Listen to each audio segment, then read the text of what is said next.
Coming up next is the Dr. Kim Taylor Show. Here's your chance to talk about what matters to you.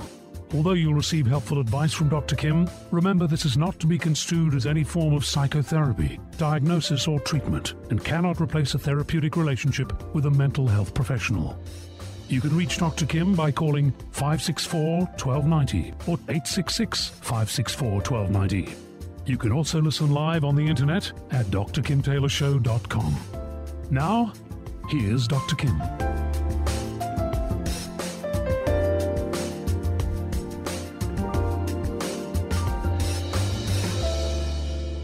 Today we're talking about why people engage in self-inflicted injury. This is when a person physically abuses their body, really as a way to deal with emotional pain or to break feelings of numbness by arousing some kind of sensation within their bodies. And one of the most common forms of self-injury is cutting, which involves making cuts or scratches on the body with a sharp object. But there are many other forms of self-harm, including burning, biting, headbanging, piercing the skin with sharp objects, punching objects to hurt oneself, pulling hair, or interfering with wounds being able to heal. People who injure themselves are usually trying to make themselves feel better by hurting their bodies because they have difficulty expressing their own emotional pain. And self-harming can often start in the early teen years when emotions are more volatile and when there's an increase of peer pressure or perhaps feelings of loneliness and even conflicts with parents. And because they usually have difficulty expressing their emotional pain, it's often very hard to be able to spot the signs of a serious problem, and they could go to great lengths in order to keep their symptoms secret. So what do you need to know, and how can you help someone who self-injures? Join me today with my guest, Kimberly Ennis. She is a clinical social worker from the Crisis Trauma Resource Institute, and we're going to discuss self-injury and how to better understand and help those who suffer from this issue. So if you have a question, please join us. Give me a call at 805-564-1290 or use my email for your questions at drkim@drkimtaylorshow.com. I'll be right back with my guest after this short break. I'm Dr. Kim Taylor, and you're listening to The Dr. Kim Taylor Show. You are listening to Dr. Kim Taylor on KZSB AM 1290. My guest is Kimberly Ennis, and she is a clinical social worker with a master's in social work. She is a trainer and consultant with the Crisis and Trauma Resource Institute based out of Winnipeg, Canada. And this is where she specializes in working with self-injury behavior. So today we're talking about why people injure themselves and how we can better understand and help those who suffer from this issue. Welcome to the program, Kimberly. Thanks, Dr. Kim. It's great to be here. We're going to start out by you really giving us a good definition of what is self-injury or self-harm. So there's several components that make up the definition. First of all, bodily harm. So there is tissue damage, whether that's cuts, burns, bruises, scrapes. Those would be the most common. It's a deliberate act, so it's intentional. It's not accidental. It's not due to clumsiness. So someone, for example, takes a razor blade and they cut themselves, or they use a match and they burn themselves. It's self-inflicted or self-affected, meaning that sometimes people self-injure with the assistance of others, and most of the time people are doing it directly to themselves. It's also socially unacceptable. So common self-injury is not endorsed by the prevailing culture. Now, it may certainly be part of the culture of a particular group that an individual is part of, but overall it's not socially sanctioned, and it certainly does carry some social stigma. Also important is that it's without suicidal intent, and the vast majority of people who self-injure are very clear that they are trying to cope with their life, not end it. So we do distinguish self-injury from a suicide attempt, and I'm sure we'll talk about that a little bit more later.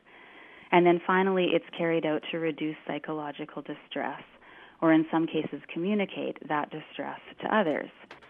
So on the one hand, psychological distress is a spectrum. On the one hand, there can be overwhelming, uncomfortable emotions. on the other end, a complete lack of emotions, which is feeling numb or even dead some of the time. So those are the components of what we're talking about here. So what I'm hearing is that this is for the people who engage in it. It is a way to cope with their life. So it is really a coping mechanism that they have learned that this is what works for them because they have not found other ways to deal with their feelings or being able to express what's going on with them. That's right. Yes, it always serves a purpose. Yeah, people don't continue doing something that doesn't have some benefit for them. So it always serves a function in the person's life and as a coping mechanism for those things you mentioned, yeah. And are there other reasons why one would go about this? Well, in terms of the functions that it serves? Yes. Yes, there's a maybe I'll go over sort of the top 5 reasons that people generally give for how self-injury helps them. The most common reason that people give are that it helps them feel better emotionally. So to obtain rapid relief from intense, overwhelming emotions, that might be anger or loneliness or anxiety or shame. So it's a solution to that extremely disturbing problem of feeling emotionally out of control. But let's just take that first point, because I think this is one that most people have difficulty understanding, is that you say it helps them. It helps them get out of some kind of emotional pain. It's hard for people to understand. How can hurting yourself, inflicting pain on your body, help you with your emotional pain? Well, some people express that they would rather have the physical pain than the emotional pain. So it can serve as a distraction because now your mind is turned from sort of your internal emotional struggles to more the physical pain. Some people, one person said to me, watching the blood come out of me is like watching the feelings flow away. Some people talk about how it releases the pressure. Emotions build to such an intensity. I've heard people describe it's almost like it's you're a tire so full of air you're about to burst, and cutting releases a bit of that pressure. And then, of course, the other real factor here is that there's something physiologically going on, which is that when we hurt ourselves, either accidentally or on purpose, a flood of opiates or endorphins are released into the bloodstream, and we can really think of this as our natural morphine. And for some, that is experienced almost as a euphoric sensation. It boosts morale, it creates a feeling of well-being. Basically, the endorphins go straight to the stress center of the brain and stop it from releasing stress chemicals. So what you're saying is it does actually make them feel better. Yeah, there's a physiological component. There's a shift that happens in one's emotional state. And with that, does that also mean that one can become addicted to actually receiving that euphoria? Well, there's mixed views about that in the literature in terms of whether it could actually be defined as an addiction. There's certainly agreement that it has addictive qualities. People experience feelings of withdrawal if they are at the point where they are turning to self-injury on a regular basis, and now they're trying to move past that. People experience very, very strong impulses and urges, and find it very difficult to withstand those. So sort of not able to think about the long-term impacts, but more about the immediate. So certainly there are a lot of addictive qualities, and people often describe it as an addiction. One of the things that I have certainly heard while working with people who do engage in this kind of self-harm is it is also a way for them to feel like they're in control of the pain in their life, rather than feeling like everybody else is inflicting this on them. It's the way for them to feel like they can control it, and it gives them perhaps a false sense that they are in a control, but nonetheless, it is the feeling like they can manage the pain, they can inflict it, they can, make it hurt more or less, but it's their way of feeling somewhat in control.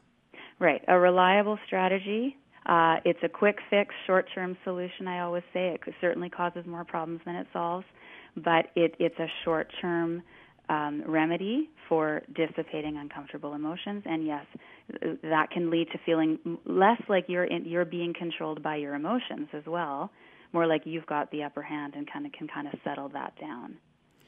What might actually surprise people is how young some people are that this can happen very early on as a way for some of our youth to be able to cope with very strong feelings. Yeah, it certainly can. The average time of onset is around age 13 or 14, but there are cases of people starting earlier than that. Is there a reason that you're seeing that it starts so early? Why is it so prevalent in adolescence? Because that's certainly where we see the highest numbers of prevalence. I mean, adolescence, we've all been there. It's a time of a lot of change. One's body is changing. One's relationship with peers and parents and other adults is perhaps undergoing some challenges. Previous methods for managing emotions may not be working in quite the same way anymore, because it's a time of life when one is starting to experience some more intense emotions and pressures. And we also now know that it's a time of life when one's brain is very much still under development. And the last part of the adolescent brain to develop is the prefrontal cortex, which is related to discernment and understanding consequences. And so, around age 13, 14, one is actually not yet capable of consistently asking themselves the question, what will happen next? And so all of those factors, it's also a time of life when one is comparing with peers, being influenced by peers, and wanting to stand out, wanting to fit in and stand out for unique behaviors. And so all of these factors contribute to it being a real issue in adolescence in particular. Do you find that it's done in groups or with friends, or is it pretty much an individual issue? Generally, people are engaging in this individually, but there absolutely is a social component as well. And this is an issue that contagion is a big concern. Contagion, or the spread of a behavior, is a really big factor with self-injury. We've got studies that show that if an individual in a group home setting, for example, begins self-injuring, that behavior spreads in a way that other behaviors such as suicidal ideation or drug use don't in the same way. So it has sort of a there's an appeal. It's somewhat mysterious. It's provocative, and also the response of adults can sometimes add to the appeal, because it's something that can sort of get a rise out of people. Do you believe that body piercing or a tattoo, is this part of self-injury? Is it seen as the same thing, or is it seen as something that's very different? Well, things like piercing and tattooing would fall under the category of body modification. And body modification refers to any permanent or semi-permanent altering of the body. This is done for non-medical reasons. It's usually performed by someone else. And we do distinguish body modification from self-injury because it's viewed as symbolically meaningful or beauty-enhancing or as a form of self-expression. In some cases, it might be culturally endorsed. And really, few people would state that they obtain tattoos or piercings to reduce emotional distress. They like the way it looks, or perhaps there's some peer influence, or in many cases it represents something very meaningful for them. And so to self-injure, that has more of a compulsive or impulsive component to it, as opposed to the piercing. They're more in control, and there's more of a thought process behind the kind of tattooing that we're talking about. Right. That said, there are certainly times when body modification can enter the realm of self-injury. So some red flags would include self-piercing or self-tattooing on a regular basis, or people who are constantly, almost obsessively, getting some form of body modification done, even if it's done professionally. I've had people share with me that they regularly seek out professional tattoos because the pain of the process shifts their state, and they seek that out. So it's not so much the behavior, but the purpose that it serves. And so and you can't know that just by looking at a person. So that always requires having a conversation. All right. So what are the signs and the symptoms of someone who is involved in self-harm? Yeah, so some of the warning signs. Well, one would be regular injuries with suspicious explanations, perhaps, and so I mean, a common one is the cat scratched me, things like that it doesn't really add up. Another warning sign would be wearing warmer clothing than one would necessarily need. So let's say it's warm outside and the person's in long sleeves and pants, which would be probably not necessary. And so the purpose of that might be to cover injuries. Avoiding sports or other activities that would require showing more of one's body.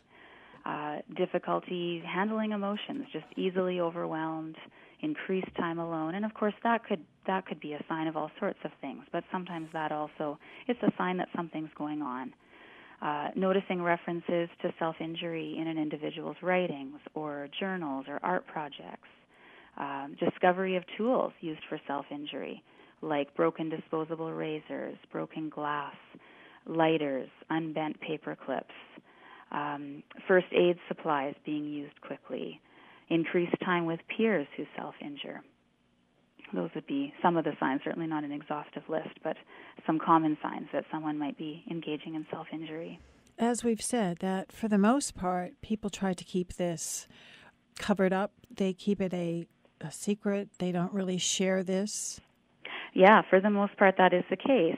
Earlier we were talking about different functions that self-injury serves, and I didn't get to it at that time, but sometimes people are self-injuring as a way of communicating with others that something is going on. So in some cases, people might actually very purposefully allow wounds to show or scars to show as a way of sending a message. If you're having trouble kind of getting a message across with words, or you aren't able to describe that very well, or you don't feel like you're being heard, it certainly can be a way to get a message across.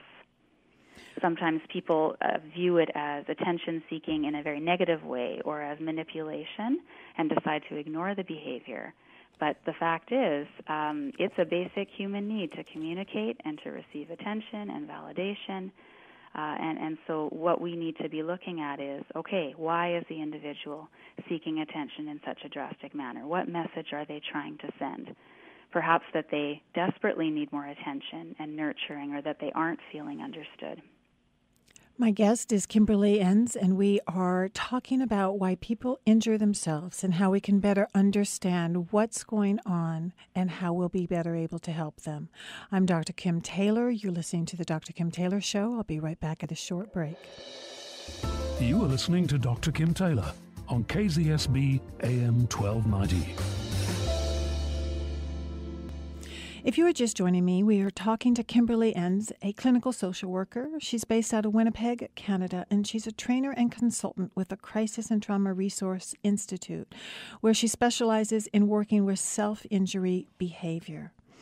Kimberly, what I think is hard for others to understand is really, what does this behavior do and how does it help the person kind of maintain this stable sense of self and to stabilize or balance themselves? So let's finish with, what does self-harm do as far as helping someone emotionally? Mm-hmm.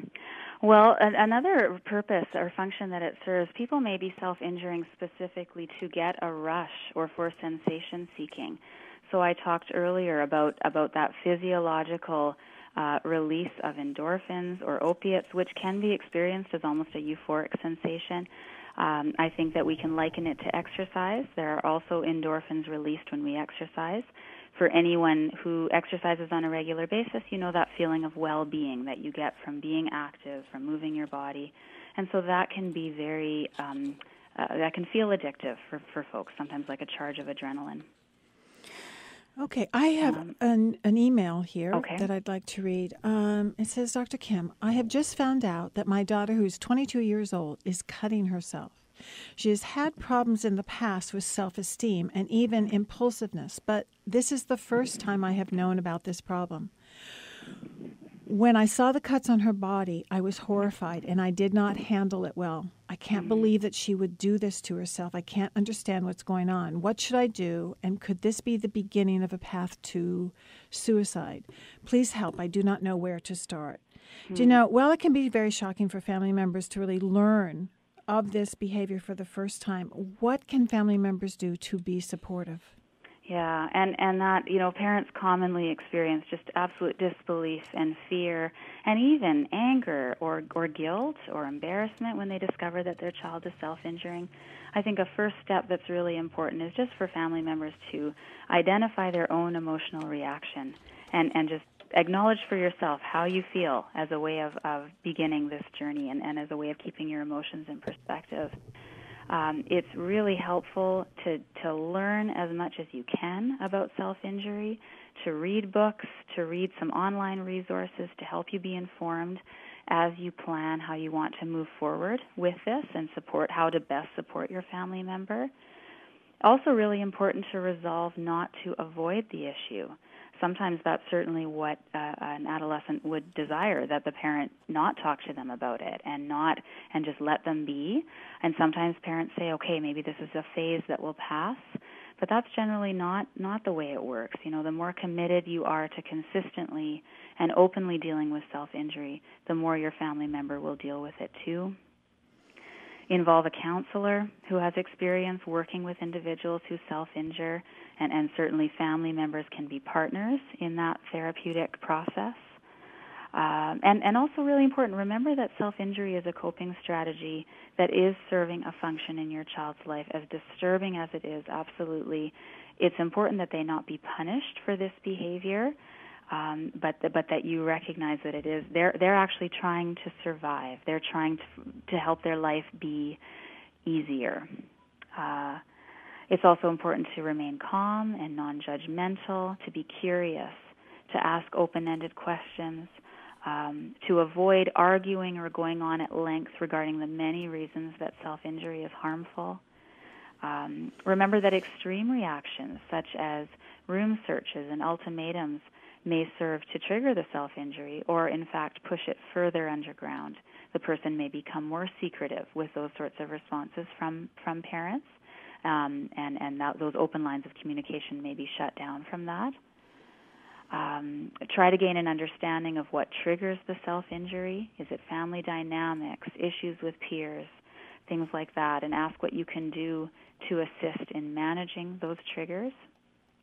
And certainly have realistic expectations as well. Understand that most people cannot just stop self-injuring. And in addition, there may be relapses along the road to recovery.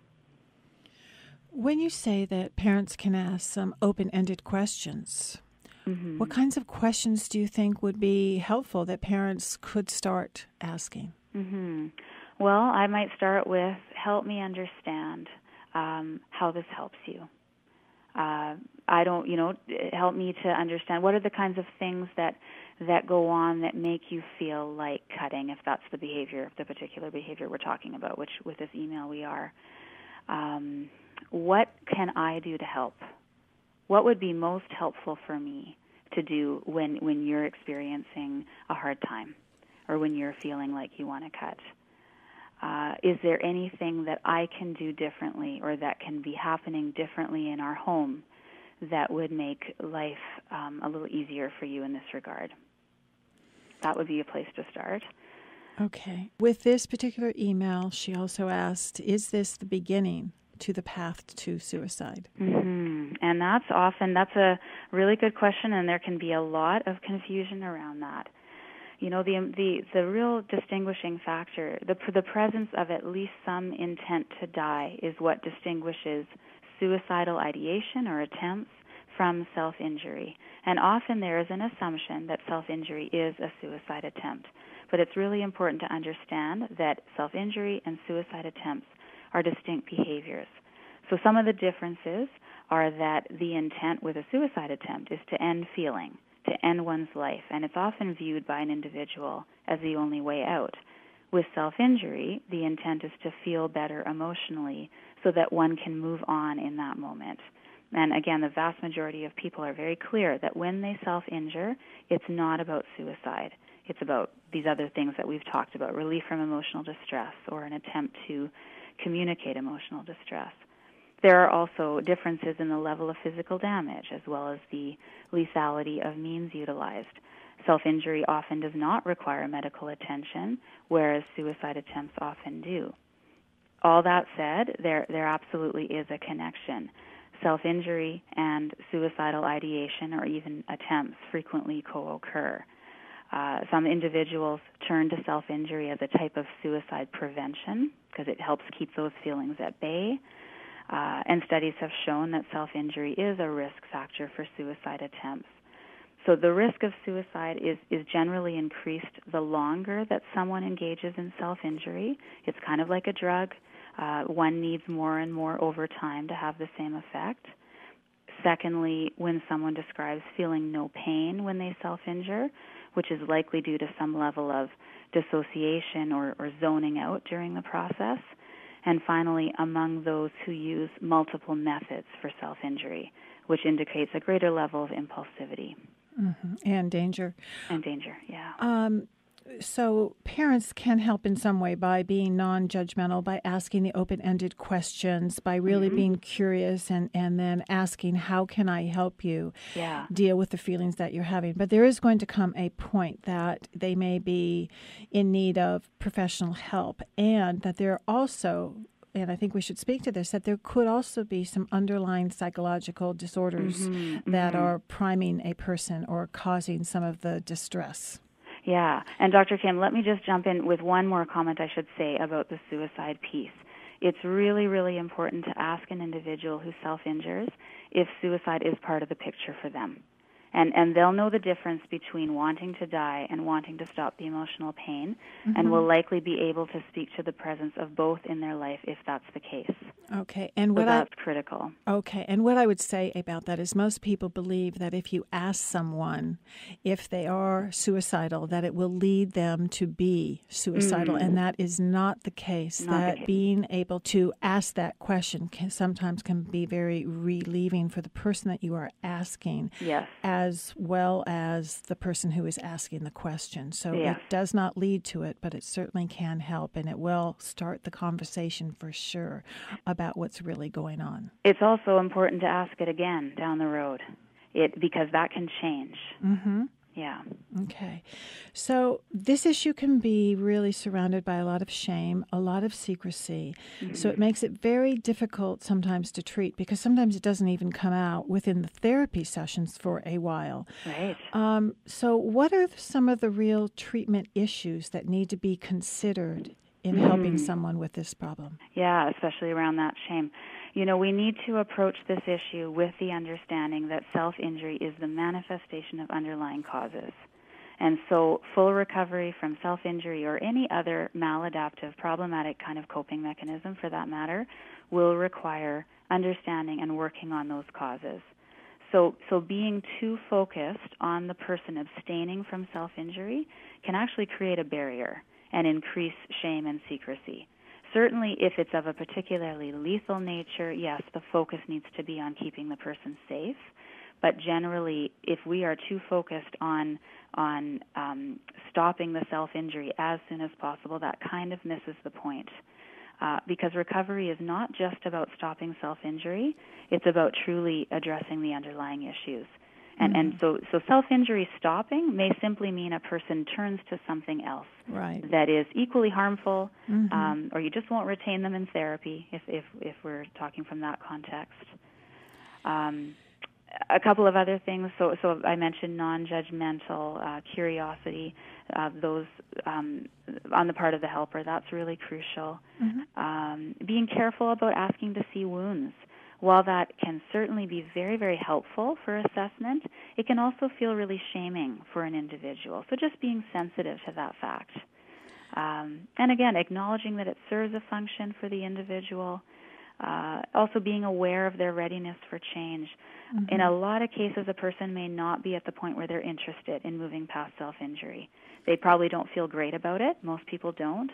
But they may feel like it's working for them. Exactly. And so then the work's more about increasing motivation. Okay. And I have had patients who really describe the cutting or the wounding as a symbol for them. So it's both of intense suffering, but it's also of survival of that suffering. So I've always found that it's very important to really honor their need and their connection to this action in order to really help them and to let them know that you understand that what they're doing for them serves a purpose and it does have meaning. And you can't really take something away from someone until they feel that they're understood and that they have something else that they can do in order to exchange it for something that might be more productive. Right. Yeah, I think that's very important to explore that with them and acknowledge that meaning that it's had in their life.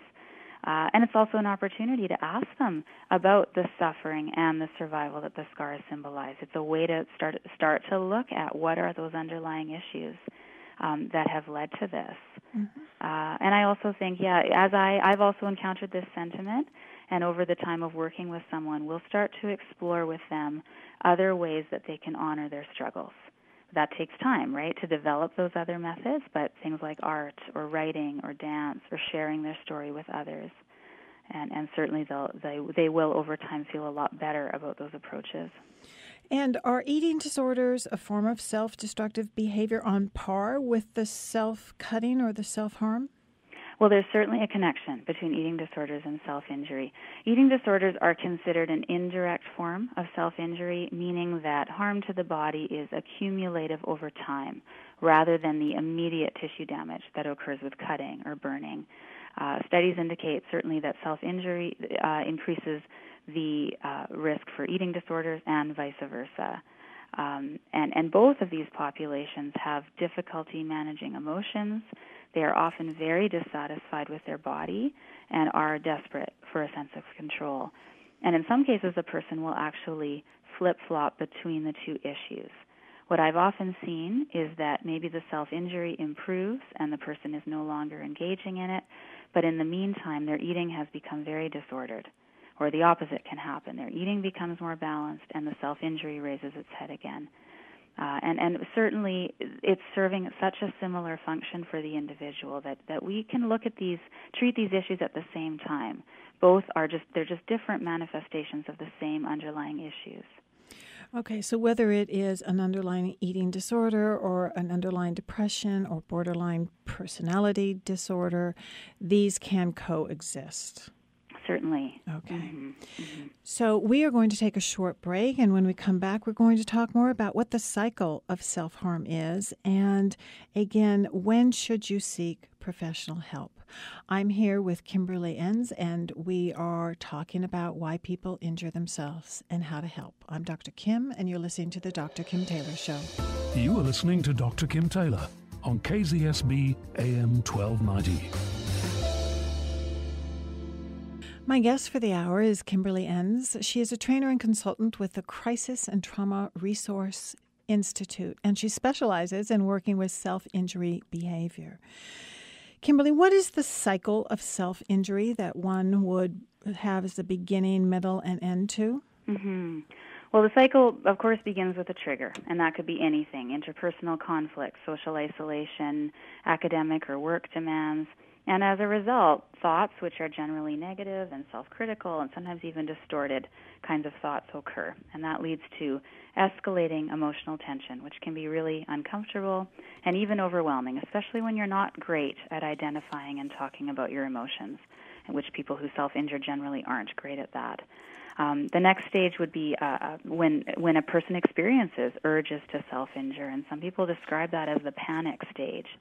And anecdotal evidence suggests that there can be a real sense that I have to do this, that addictive kind of feeling. Then there is the self-injury itself. Endorphins are released. Some people report not feeling pain during the act. Others do feel pain. But generally the person feels a rapid sense of relief, and there is a return to normalcy. So then they're back in their sort of zone of tolerance, we call it, and they're able to move on and focus on things other than the self-injury or the trigger. And finally, there's the reaction. And it doesn't take long before that initial calmness and relief is replaced, often by feelings of guilt or shame or just a sense that this is not a great thing to be doing. I think that the cycle is well summarized by something one of my clients once said: you feel bad, you cut, you feel better, then you feel bad because you cut, which just makes you want to cut again. And I think it's interesting, too, that you could replace the word cut with any other problematic coping strategy. It's that familiar vicious cycle. And that's exactly what it is. So what would you advise that someone do if they are the person who is self-injuring? Well, first of all, recognize that you are not alone in this struggle. So hard to do, but so important to enlist the support of others, whether that's some trusted friends or family or a well-moderated, recovery-focused blog. And I think we'll talk about resources in a bit, and I'll name some places to find some of those. Often people have a lot of ambivalence about moving past self-injury.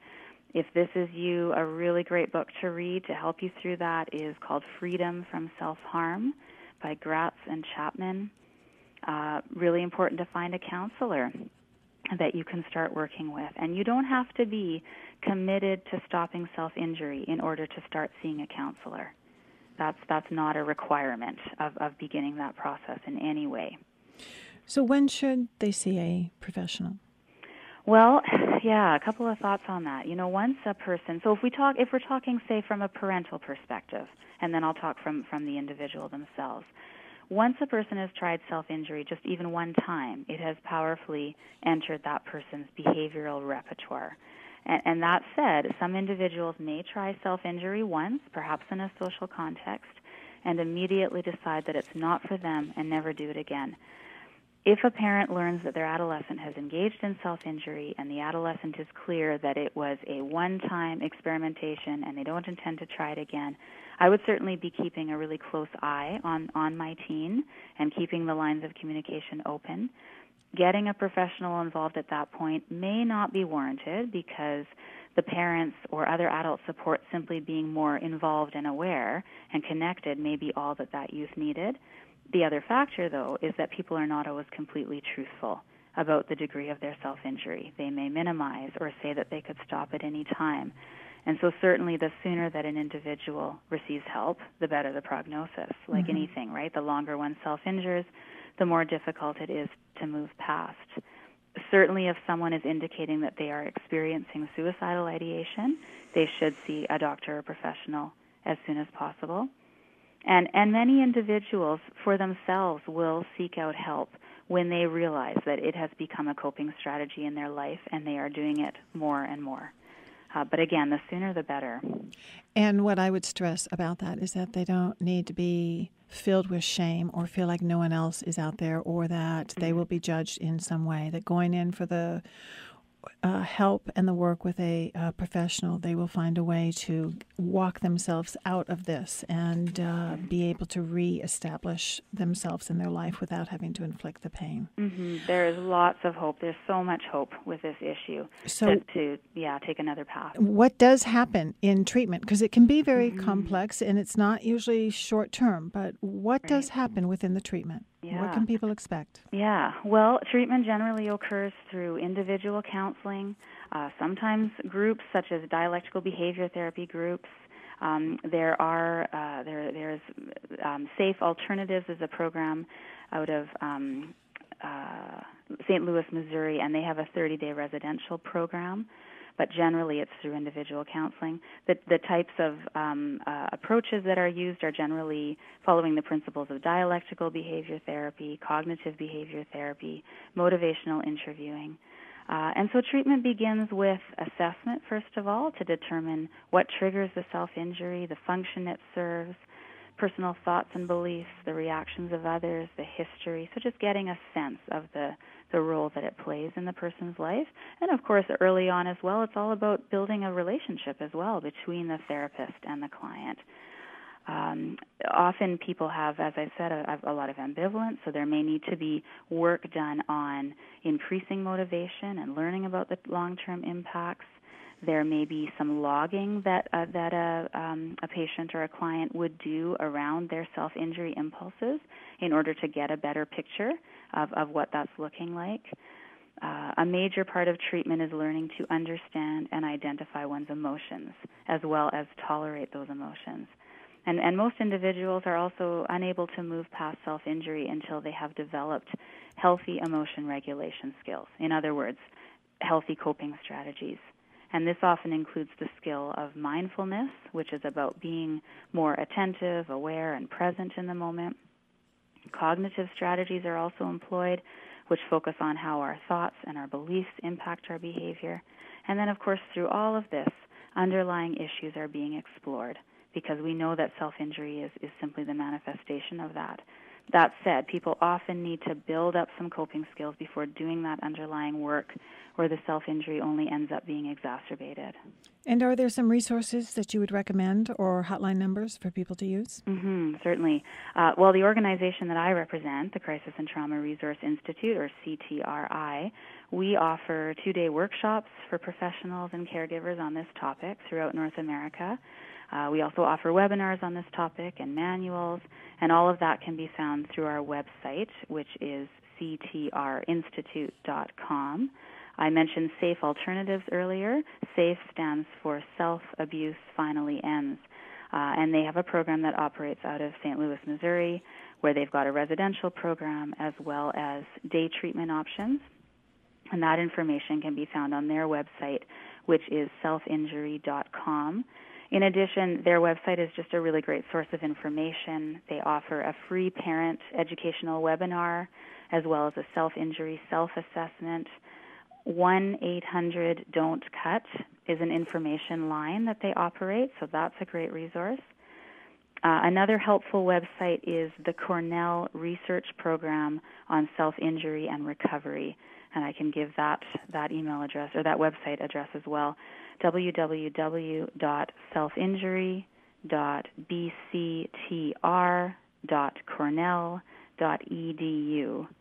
And one final one that I'll mention, a Canadian website that is doing a really great job, and it's a collaboration between the University of Guelph and McGill University, is sioutreach.org.